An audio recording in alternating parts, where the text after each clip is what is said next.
Ladies and gentlemen, dear members of this panel, I know I'm not part of the program as you have, but as designated chair of the Munich Security Conference, I would like to take the opportunity to open the first town hall that we have this year in the at the Munich Security Conference. And I open this for many reasons. The first one is those of you who listened to my little introductory speech in the main hall, I committed to having next year panels that are overall 50-50 women, men.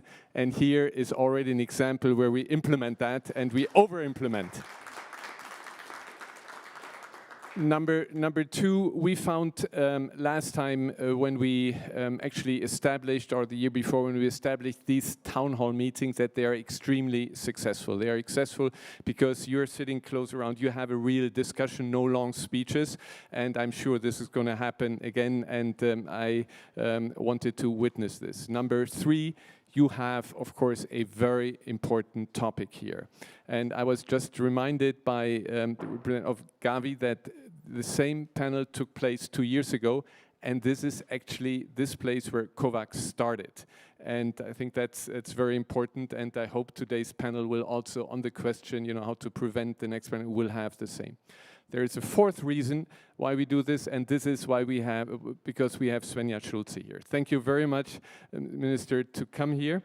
And the Ministry for Economic Cooperation is sponsoring the town halls, and we are extremely happy and grateful to you to do that. And then there is a last reason, and this is, for me, the most important one. Svenja Schulze and I come from the same hometown. Yeah. And so we have, we come from the, as a U.S. ambassador, former U.S. ambassador to Germany said, this is there is no town better in Germany than Neuss. So for those who don't know the city, look it up. In the alphabet, it's between Munich and New York. So.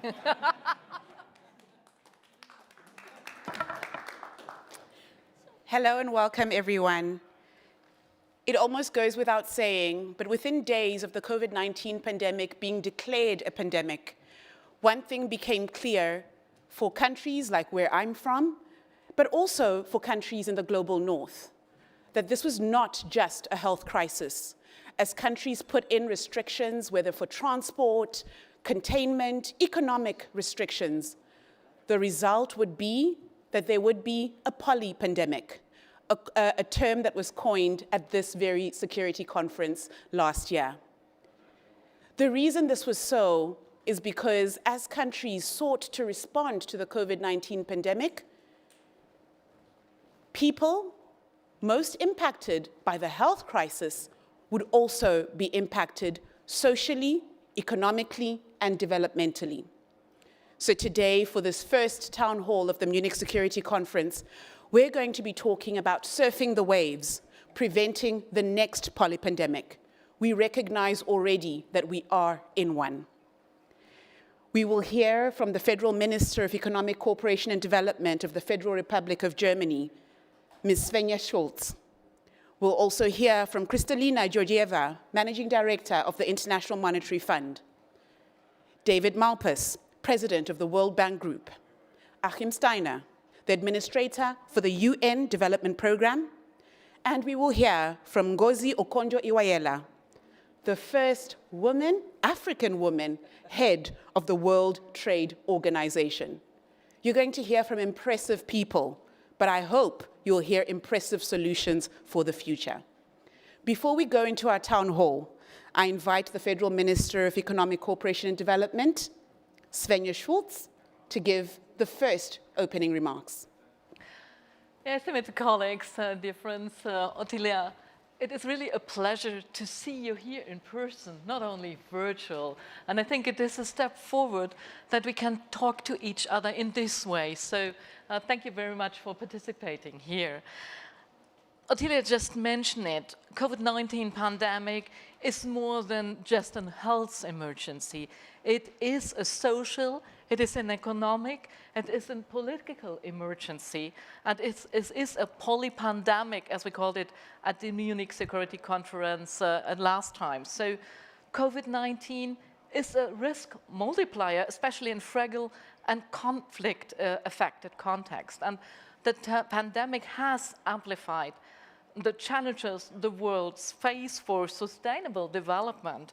Much of the bad in the world that development cooperation is working to change has become even more worse in the pandemic. And much of the good that we have been working towards have been undone in the pandemic. And that is why it is so important that we, the international community, do everything we can do to fight the pandemic worldwide.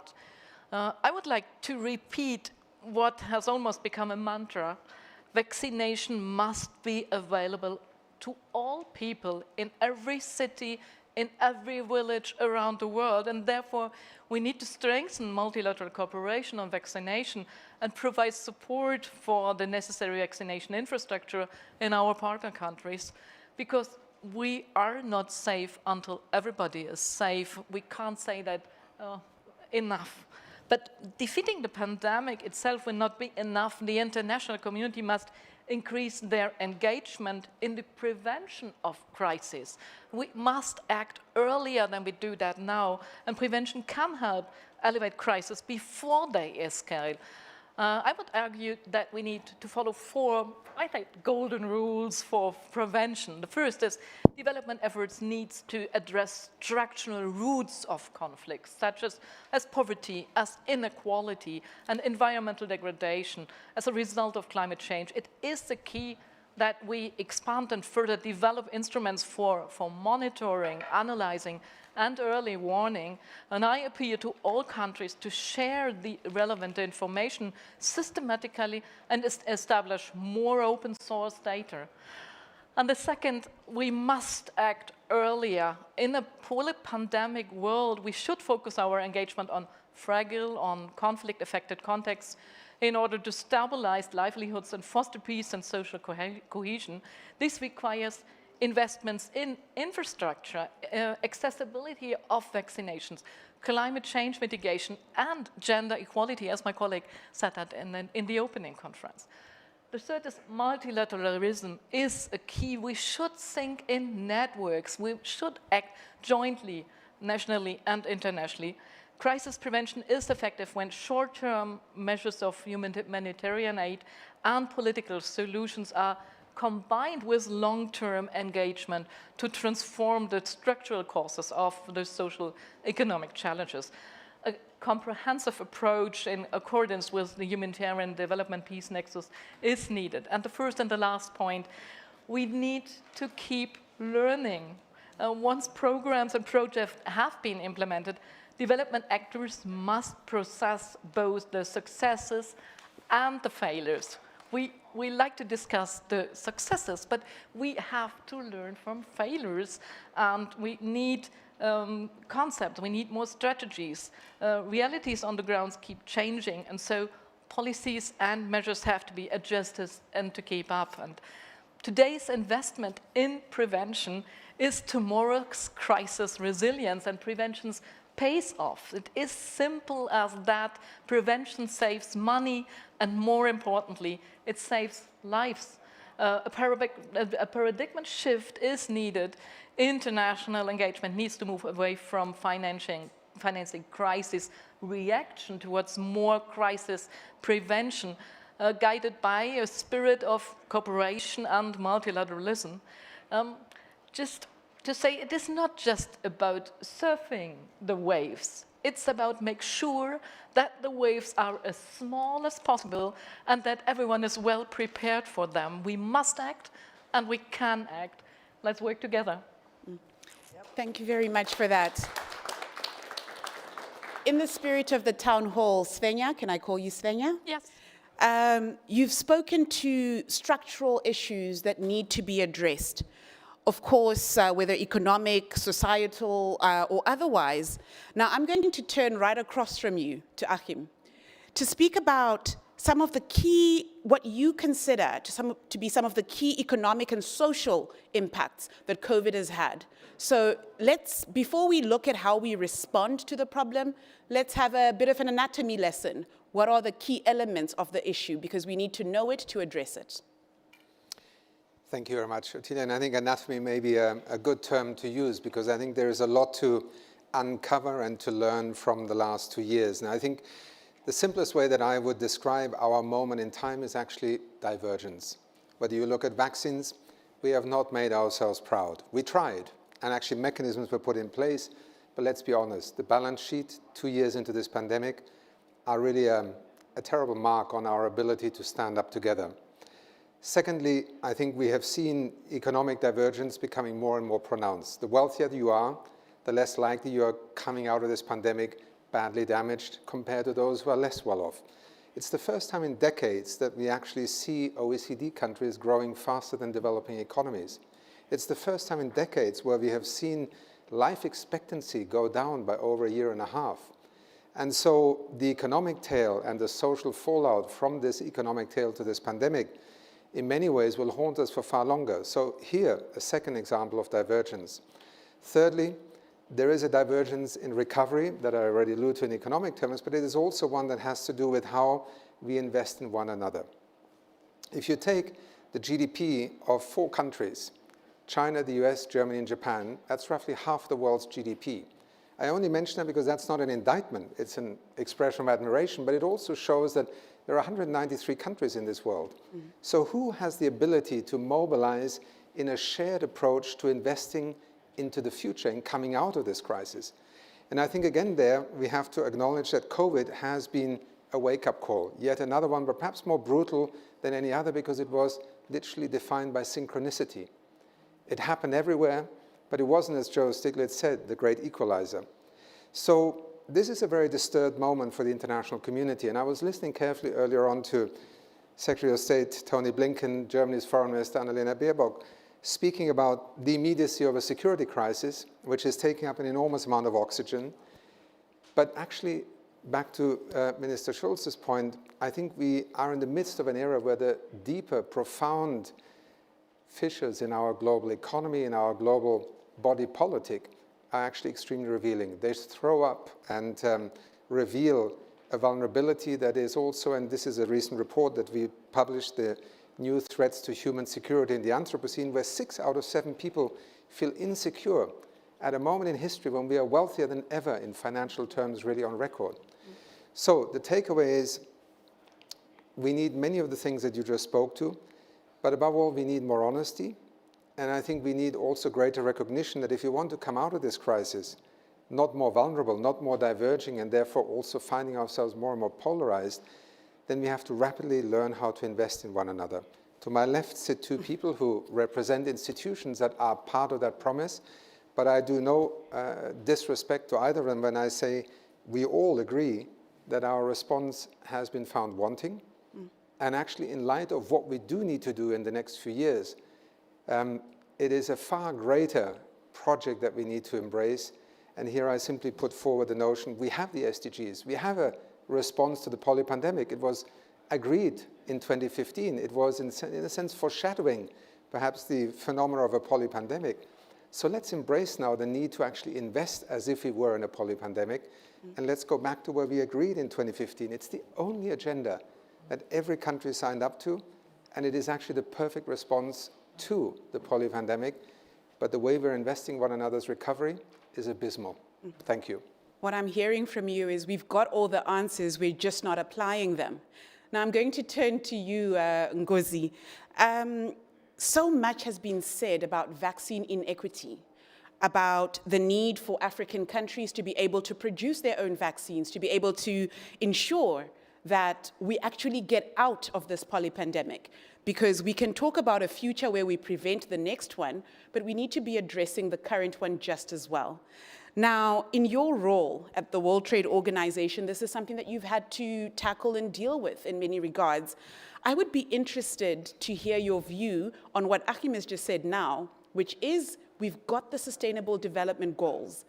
What is a way through, whether it's through the WTO or your own personal take around how we can be able to make use of the tools we already have to respond to the current polypandemic with a view that it informs how we prevent the next?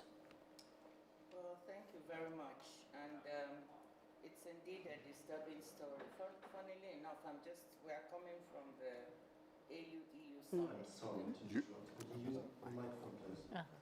Hello, sorry, can you hear me? Yes, we can. Yeah, I was saying that it's a dismal tale that Hakim told, and we were just at I'm coming right now, straight out from the EU summit in Brussels, and this was the last topic we were talking about. There's no way, every which way you look at it, we've produced 10 to 11 billion doses of vaccines now in the world. We're on track to produce 26 billion doses, enough to give every man, woman, and child not only 2 shots, but also a booster. Mm-hmm. But when you look at what has happened to the distribution of what we've produced, only 3.5% has landed on the African continent. So there's something really wrong, that the world is capable of this innovation, this production, and yet we are not capable of doing everything we can to get it into places where people have no access. So I just wanted to put those numbers down to say that something is happening. The good news there is that production is improving. I think the bad news is what's happening with what we produce. And there's another piece of good news before I forget.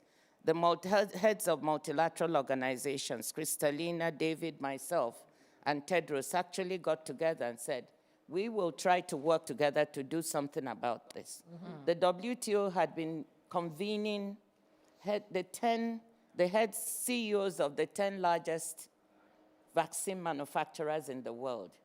When I came, I looked at what the WTO could do, and I saw that we are responsible for supply chains, monitoring supply chains.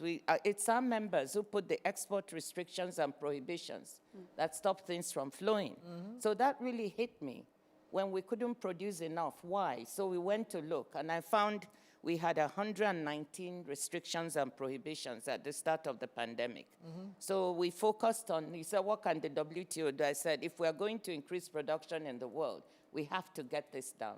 And I'm proud today that our members have taken this from 119 to 35.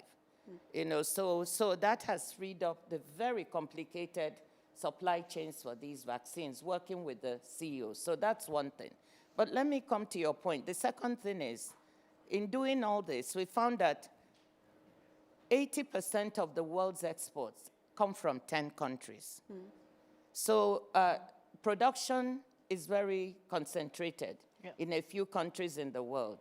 Africa imports 99% of its vaccines and 90% of its pharmaceuticals. So the issue is, how do you decentralize production? Because let me be honest, what we found is when countries had problems, they threw in a barrier into exports, into sending out inputs. So we need to decentralize one. That's one of the things that can help solve problems. I'm happy to say the EU has been forthcoming, has been supportive, has sent not only donations, hundreds of millions, but also is either the second or first largest exporter of the vaccines on its territory. So it's done well. Another piece of good news is that now they're supporting decentralized manufacturing in Africa. Mm-hmm. So that's, I think, solidarity. But what we're saying, of course, it's not come quick enough, it's not fast enough. And there are 2 issues. We need to transfer technology, and we also we are at the WTO in the midst of something very difficult, which is, what do we do about intellectual property? And, you know, over 100 of my members want a waiver of intellectual property, and there are several other countries, mostly in the developed world and emerging markets, who don't. So that piece of it at the WTO is still stuck. But the good news is that we are working with 4 countries who are really central to this, the US, the EU, South Africa, and India, to try to come to some compromise, which I think is doable. So let me end by saying, look, we have this problem. There are solutions.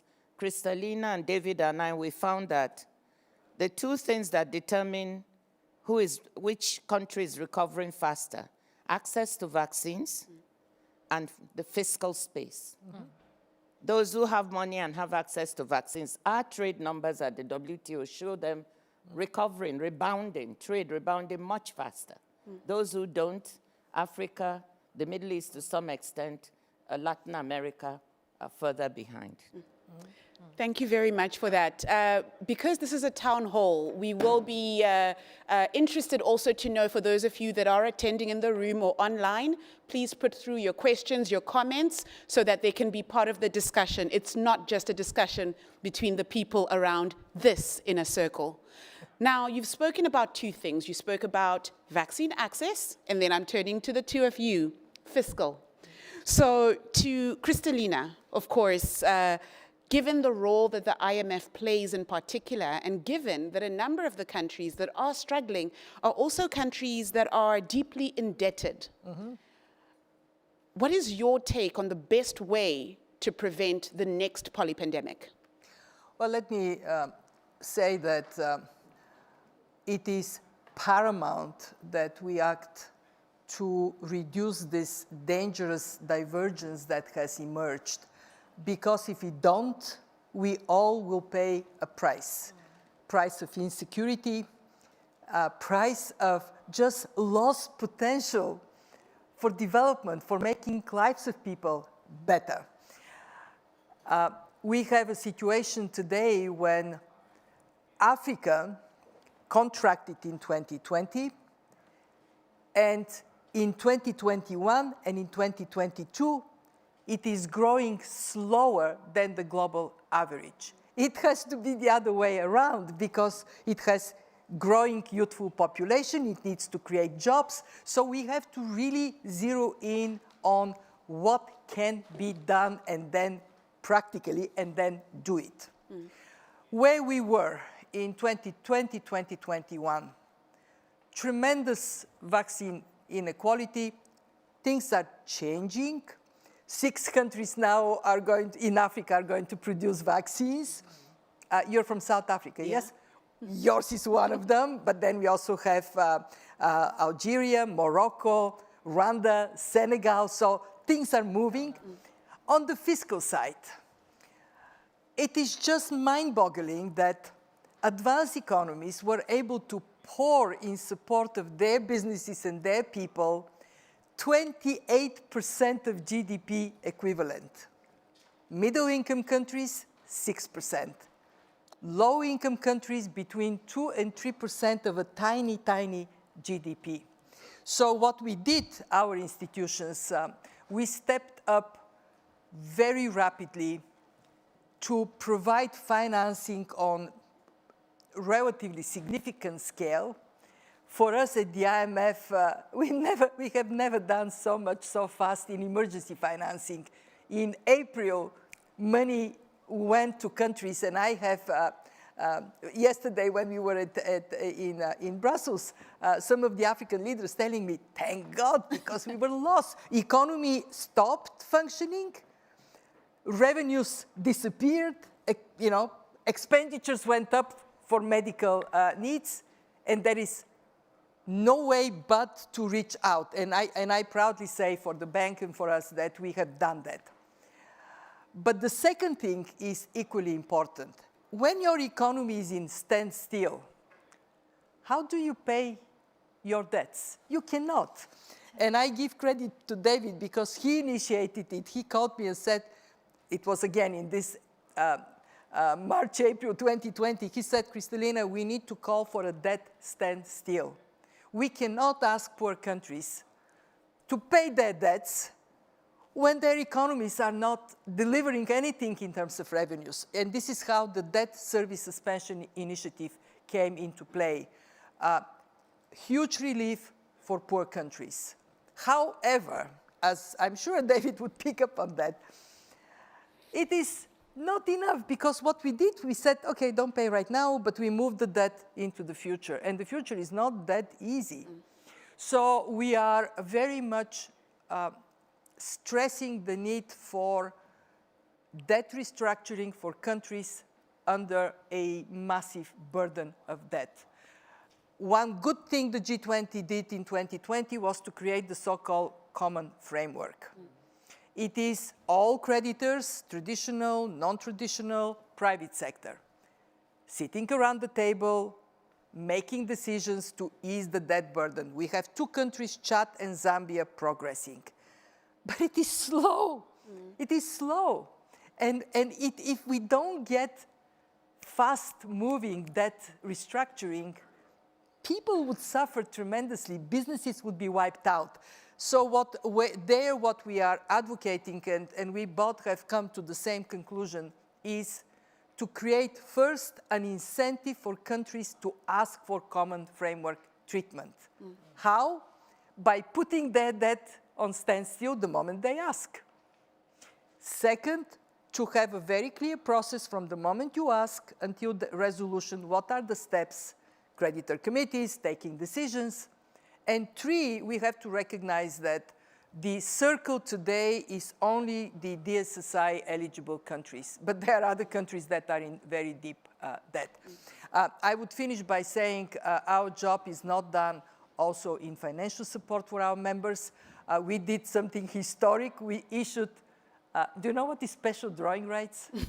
You have no idea. So special drawing rights is something that is very opaque. Nobody knows what it is, but it touches positively the lives of hundreds of millions of people. It's funny money. Why? It is helicopter. It is kind of helicopter money. What it is we take the strength of our membership. We have members that are really strong, and they, on that basis, issue reserves that we give to every member. So we issued $650 billion of this. Funny money? They're not actually, they're not money. I cannot, because you can't go and buy pizza with SDRs. That's why it's funny. That's why it's not money. Well, anyway, we can. So the point is that we did something that immediately provided relief to countries. Africa got $33 billion. But how is it that we gave Germany a big chunk of SDRs? Germany doesn't need it. We gave wealthy countries more of the SDRs because they have larger share at the IMF. So we called on our members who are in strong positions to please give us back some of these SDRs so we can lend them at highly concessional terms for longer maturity to the members that need it. And yesterday we had that discussion. We actually are making good progress.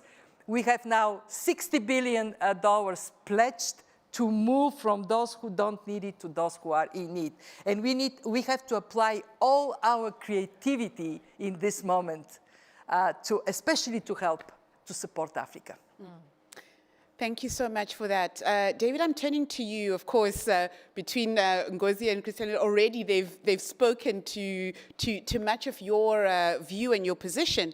But I think it's important to hear it straight from the World Bank, particularly when we think about low-income and middle-income countries that desperately need forms of relief. Now, what needs to be done now, rather, in order for us to ensure that the next time we are confronted with a pandemic, that it's not the same list of countries that are as afflicted? Yeah, thank you. Well, these are all really important topics, and it's good to be discussing with everyone.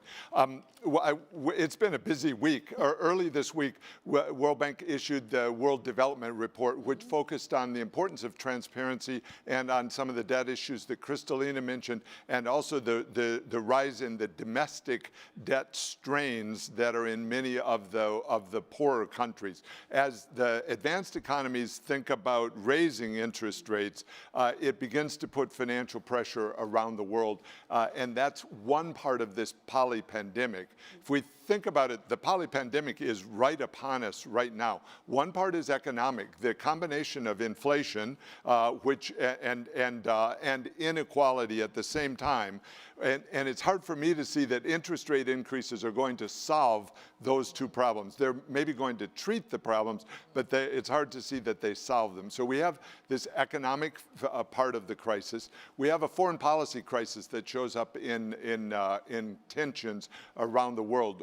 We, three of us at least, I don't know if you were there, but we were in Brussels yesterday for this European Union, African Union. So my panel, we haven't had a chance to discuss. Late in the afternoon yesterday, I was with leaders from around Africa. So there were heads of state. I met yesterday 25 heads of state from Africa, and there were another 25, I don't know, Kristalina and Ngozi met a different 25. And people from around the world, from Europe and from Africa.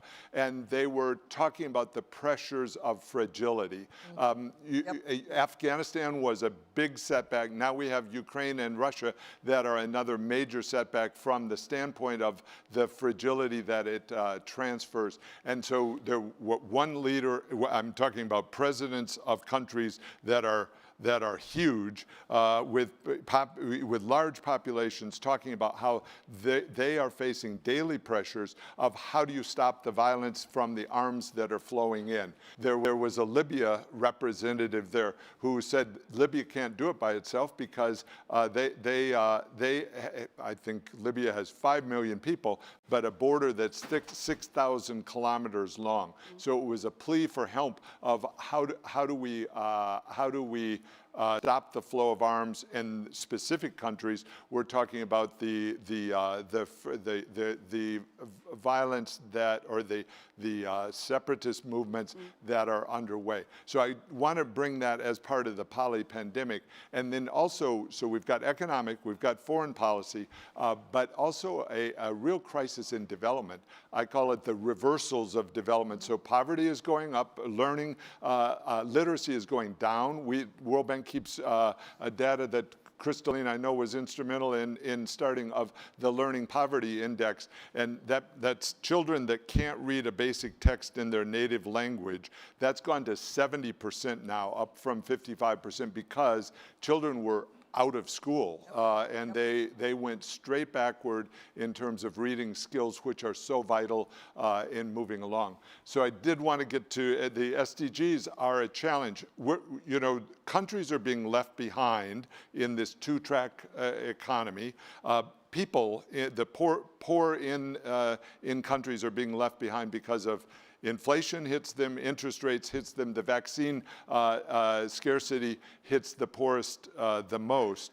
And so the SDGs actually are being left behind. I think we need to redouble the efforts to have development goals that are clear and that we can move forward toward with resources. World Bank and Kristalina mentioned, and I underscore, we had this huge expansion in 2020 and 21. The World Bank had by far the biggest and the fastest expansion in its history, up 60% in a short period of time with people working from home. So it was one operation after another, going through the board, going to countries with financial support, $157 billion put out in a short period of months, which is, as I say, the largest and fastest growth in history, in World Bank history. So that helped, but and I've used this statistic in our debt discussions with the G20. The G20 finance ministers are meeting right now today, trying to hammer out a communique. And the concern is the G20 is not identifying the steps forward that would deal with this debt overhang. Though our data shows that the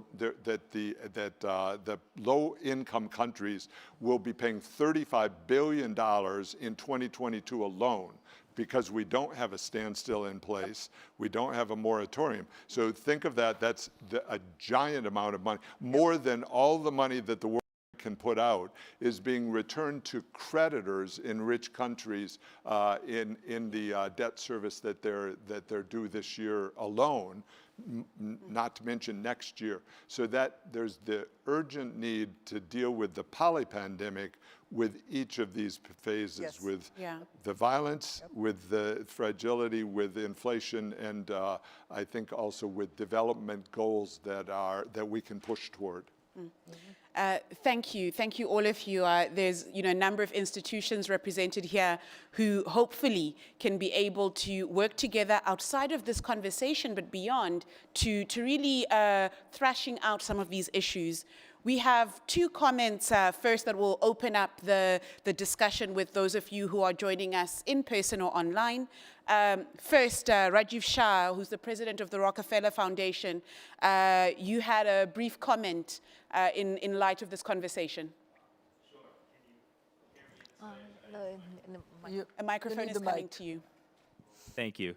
I just want to say I appreciate the conversation, Attilia, and the outstanding comments from good friends and great leaders. I think today two things are true, and this conversation makes that apparent. The first is we've all, and in particular the leaders on this panel, have taken extraordinary actions over the last 2 years to respond to a crisis by historic standards.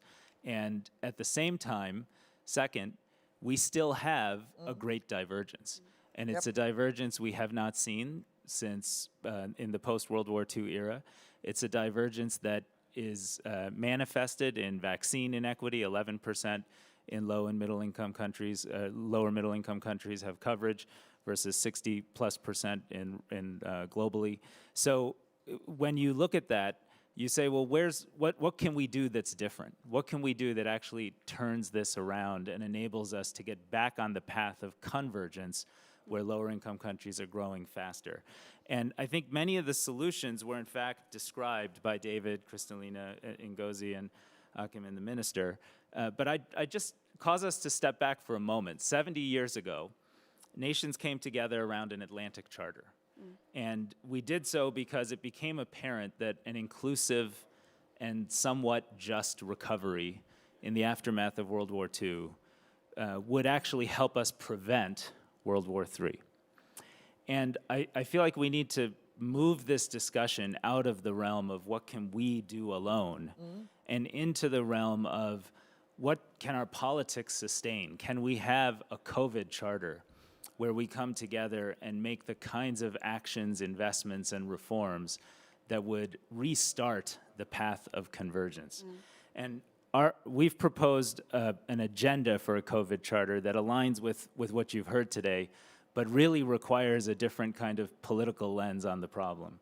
The first is developing countries clearly have to make much bigger investments in their domestic recoveries. They have to do it at a time where, as David points out, there's real risk of net outflows of resources because of the debt crisis and increased debt service costs over the next few years.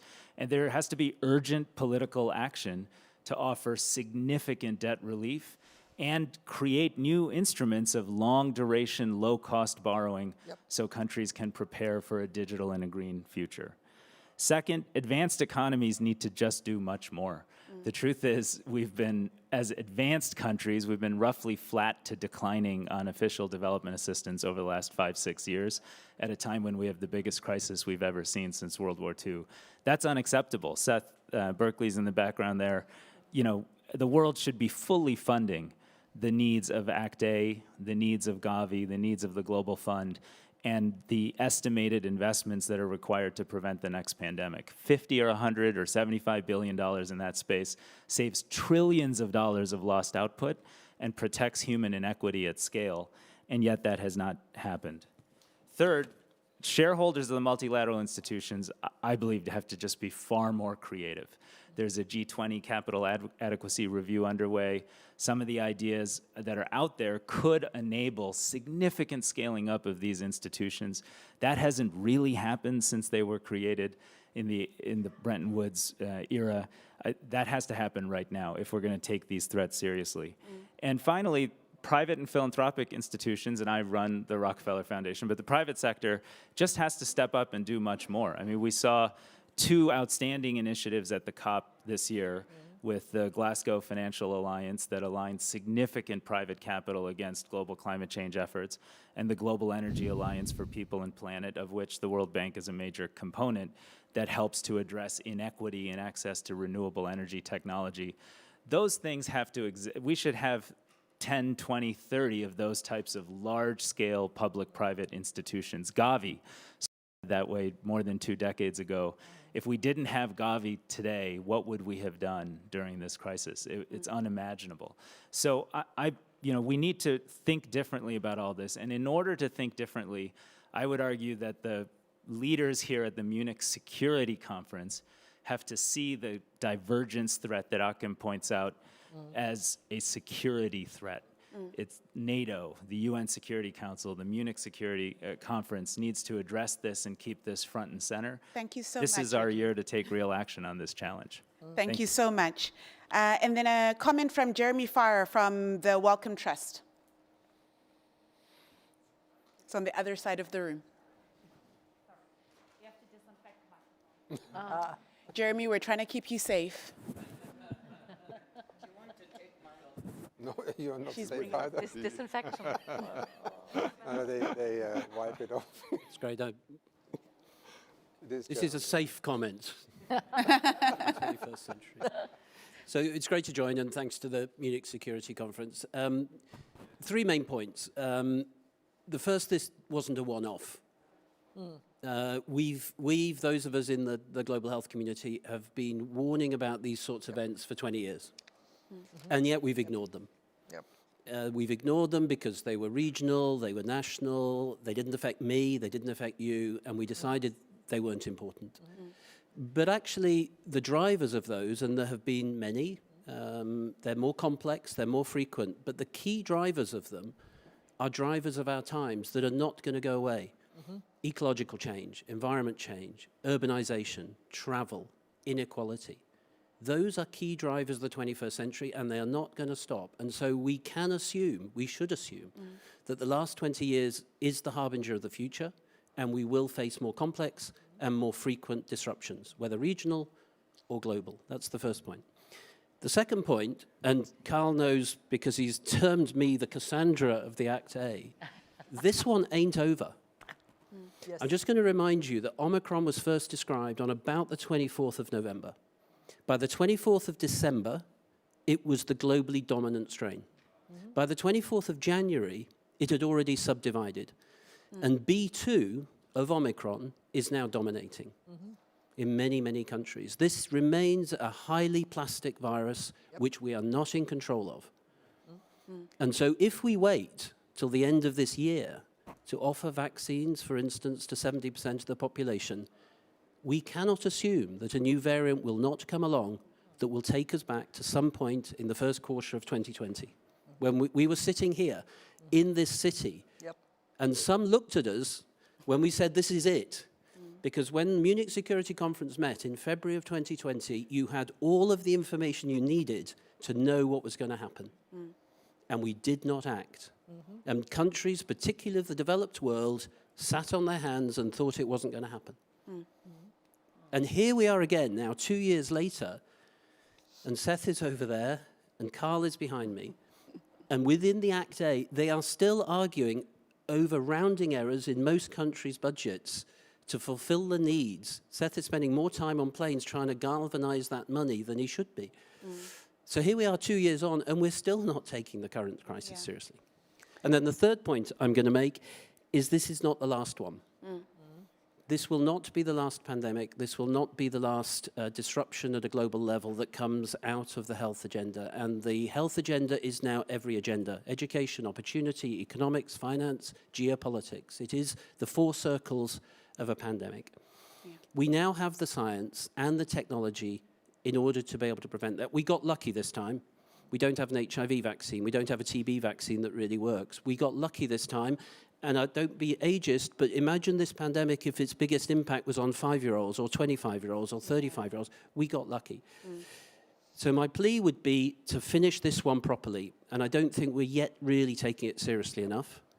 And then to make sure we learn the lessons of the last 20 years and put the infrastructure in place, not to be able to do the fastest or the most in history that we've done, whether it's Wellcome, Rockefeller, World Bank, IMF, or because if that isn't big enough and fast enough to the threat that's facing, it's not good enough.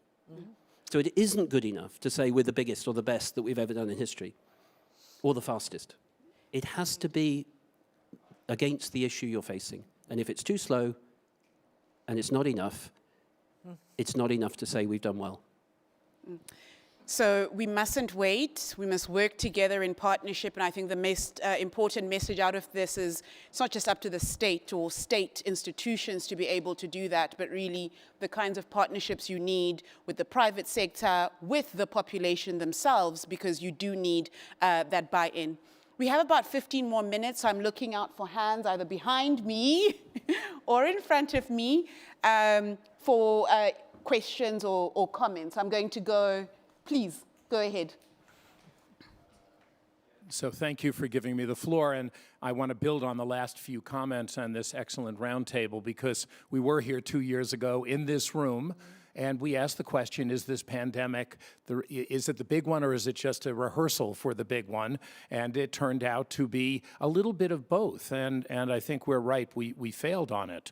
I want to build a little bit more on the numbers. We talked about inequalities, and the numbers are such now, if you look at it, that there are inequalities on both sides now for different reasons, and it's going to be important. If you look at the upper middle income countries now have the highest coverage of full vaccination. High income countries lower, and of course the lowest coverage in low income countries. But those are two different reasons, but they're a little bit connected. In the high income countries, they have the systems in place, they have the vaccines, they have the money. What they've got now is partisan behavior that is making this into a political issue, and that spreads on social media, and that's leading to problems around the world. When we go to the lower income countries, now there are vaccines. There weren't in 21. There was vaccine hoarding, there was vaccine nationalism, there were export bans, as Ngozi talked about. But in the latter half of 21 and now, there are doses. The challenge is the resilient health systems.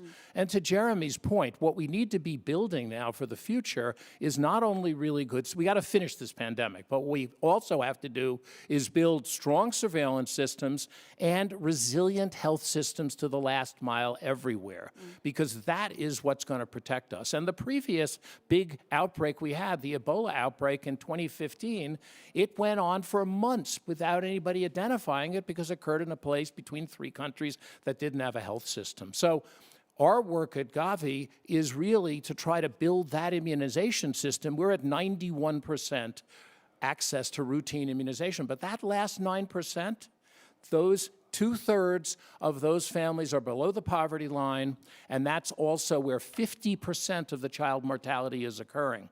And we need to reach them, build those systems so that there is nobody left behind. And then we would be in a very different position now. I know we're slow, but now we're beginning to get the doses. The challenge is now getting the absorption capacity up in those low-income countries as a priority. Thanks. Thank you very much. Quick sanitizing and handing over of the microphone. And we do have another question coming through from the online audience as well. Okay, please go ahead. Thank you so much. Firstly, thanks to the MSC for this fantastic panel and discussion. My name is Martin Fitchett. I lead Global Public Health for Johnson & Johnson. Firstly, I wanted to just thank the panel. It's so heartening to see what we're doing in terms of debt forgiveness, potentially in terms of how we're going to fund future capacity, everything we're doing on the macroeconomic side. But if you'll indulge me, I'd like to talk a little bit about the technical quickly and what I think are really very, very sharp lessons that we have learned and we can begin acting on now. Firstly, Jeremy, thank you. We agree we're by no means through this pandemic, and we shouldn't be thinking about what we should be doing in the future. We should use momentum now to change and adapt to what we've learned. I would argue also, and I'd like to thank you, Seth, for your comments. Indeed, we are now moving to an issue of significant absorption challenges from one I think you and I know were ones of significant supply challenges last year. These learnings, however, were probably known about 10 years ago, I would argue, particularly some of the things we're experiencing now. I think the global community, the public health, political community knew what was coming in the potential for a new pandemic. However, I think we probably let our foot off the gas. Now we've learned again. And it's exactly, I think, what most of the community predicted. So if I might add, R&D. R&D was one of the standout successes of the pandemic in its ability to deliver, I believe, highly effective vaccines relatively quickly, as well as therapeutics.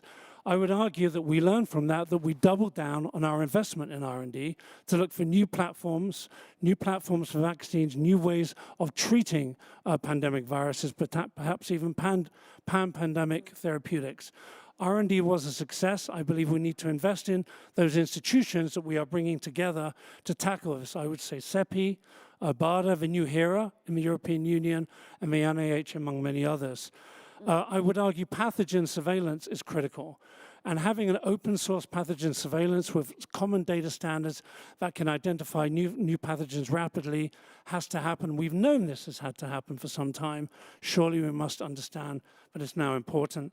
I would argue that we need harmonization in regulatory and something very, very simple, but this could have saved months, having clinical trial networks already ready to go, particularly in diverse communities where the variants were emerging from. And finally, I would argue, let's keep the momentum going. Let's ensure the pull-through for all these technical investments continue to go, all with the underscore of equity. This has to be applied, and everyone has to have the ability to apply their skills towards all these technical advances. But let's continue to keep our feet on the gas. Thank you. Thank you very much. We are fast running out of time, but there has been a question that came through from Sloan Grissom around what part does this vaccine diplomacy play in the response to the polypandemic? Ngozi, I know you were itching to say something earlier, so I'm going to ask you to not necessarily respond to this, but address the issue that you wanted to address. And if there's any takers specifically on vaccine diplomacy, I'm looking at you to respond to that as well. Yeah, thank you very much, Attila. I think, we have not learned from this pandemic. Because there's something bothering me, it's called political will. I was part of a high-level panel set up by the G20 to try to figure out how we could be ready to finance the next pandemic. And we did look at this. We put out a report with several suggestions. We saw there were gaps everywhere. Many of them have been mentioned. Very poor surveillance globally, not joined up, poor health systems. We could go on and on.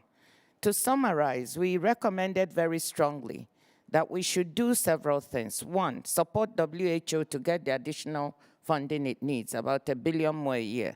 Support COVAX and Act A to get the additional money they need.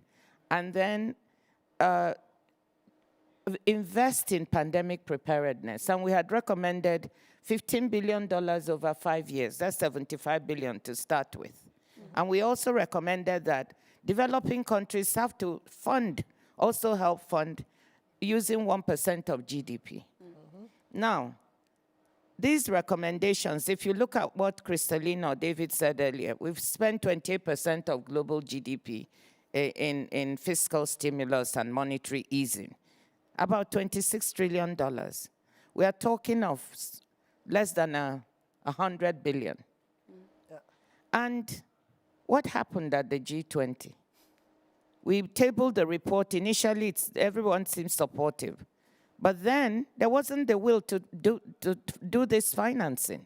And they created a task force to study it again. So we have to persevere and pressure. So the question I have is, we are talking here political will.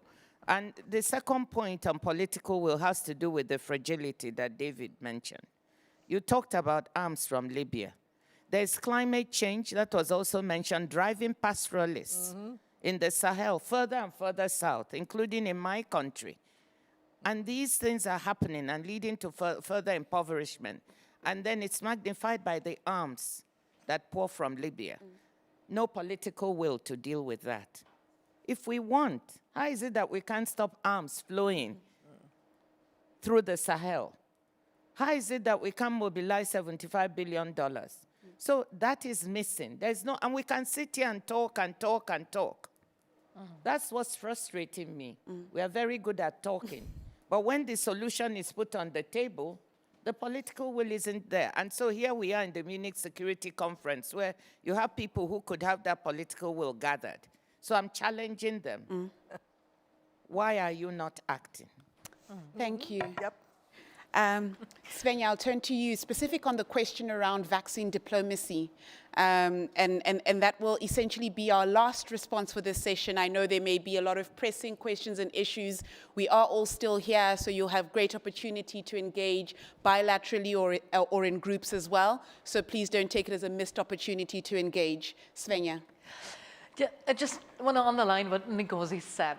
We need more multilateral approach. We need to fund ACT-A, we need to fund the Gavi, and I am advertising for that. We do that in our G7 presidency, we do that as Germany in G20, but we need more money for that. And we say it here, we say it everywhere, but we need the money to bring vaccines all over the world, and that is not enough. We also need the infrastructure, and I think the political leaders around the world have to realize that we have to invest in resilient infrastructure. We need a health system that is able to bring the vaccines in the arms of the people, and not only in the big cities all over the world. In the last city where people live, and this infrastructure, then we have to invest more. And there are players in the world who do that, but I want, in the G20, I want the ones who believe that the SDGs are the right framework to do so. I want them to build up infrastructures. And that is what G7 decided in their last conference. But they have to do now. They need to deliver. And that's what we are advocating for.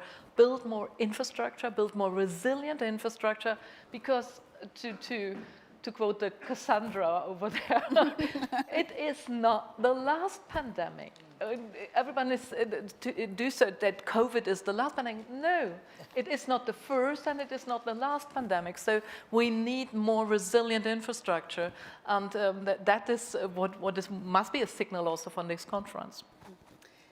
Thank you very much. As one of the only panels at the Munich Security Conference where women outnumber the men and where the moderator is a woman, it would be remiss of me not to give Kristalina also a final word. With apologies, David. I want to say two very brief things. One, when we talk about risks and shocks, we have to recognize we are living in a more shock-prone world. It is the pandemic, it is climate shocks, we have terrorism creating insecurity and shocks from that. In a shock-prone world, we can't live the way we lived in our happy childhoods. So changing our mentality for this world, not just for the pandemic, means that the best memorial we can build for the 5.5 million people that died, for the boys and girls who missed in school, is to make that commitment to build resilient people that are healthy and educated, have opportunities, resilient planet, one that can sustain human race for centuries to come, and also to continue to build the resilience of us as human beings working together. Ngozi said something more kind of negative, saying, well, you know, these guys, they're not doing a thing. Cannot take that as an excuse. We have responsibility as individuals, as institutions, to persevere, because if we don't, we are...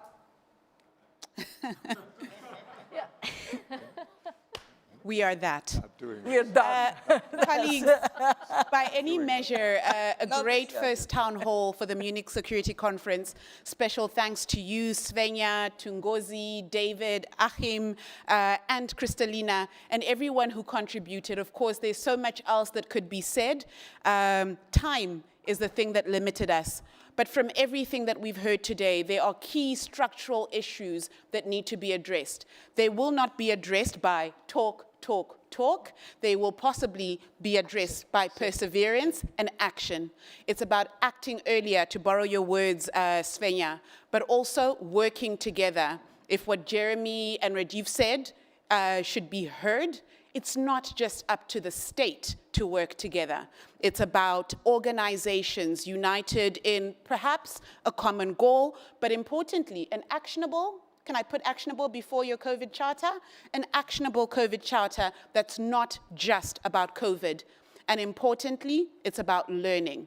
So yes, Ngozi, we will keep talking because it's through these conversations that we're able to learn. And it's through dialogues like this that maybe the next time we speak, we're not going to be talking about a pandemic that we're in, but something that's of the past and something that we've been able to future-proof ourselves against.